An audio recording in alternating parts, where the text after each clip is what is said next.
Huyu Charity, she cannot take no for an answer. Hata ufanye nini?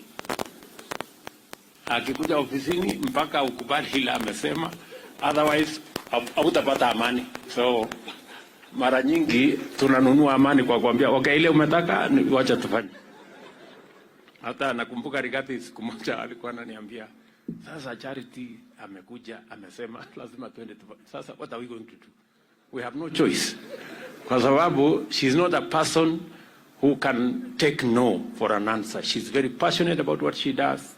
She believes in what she's doing.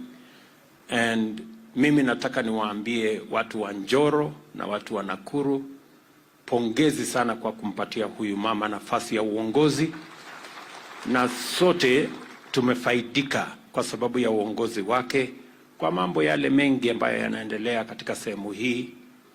Anatusukuma, anatushawishi, anapanga mambo ya hapa Njoro akiwemo na viongozi wengine. Mumesikia wiki iliyopita tulikuwa tumeketi chini na gavana wenu na senator wenu na viongozi wa hapa Nakuru kwa minajili ya mipango ya Nakuru, nikiwemo mambo ya hapa Njoro.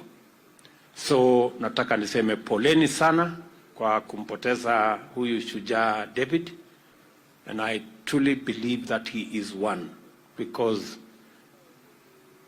he did what many people have not managed to do. Pia nataka nichukue nafasi hii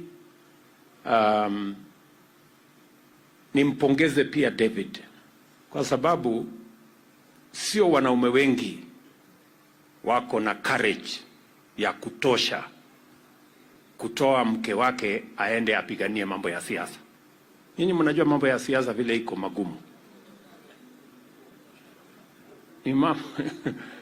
Huko kwa siasa iko matata mingi, kesi nini, fujo nini. Mara unaenda mkutano ingine watu wanakushika wanakubeba, wengine so sio wanaume wote na unajua hawa kina mama wakicha kwa mkutano ya siasa lazima wajibaye vizuri, kwa sababu huko kwa siasa iko kesi na maneno, taratibu hakuna. You know, there is no proper protocol kwa siasa.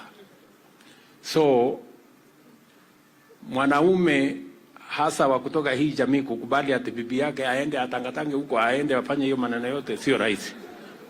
So he is a very courageous man, and as somebody said here, he had such courage that he would not be intimidated.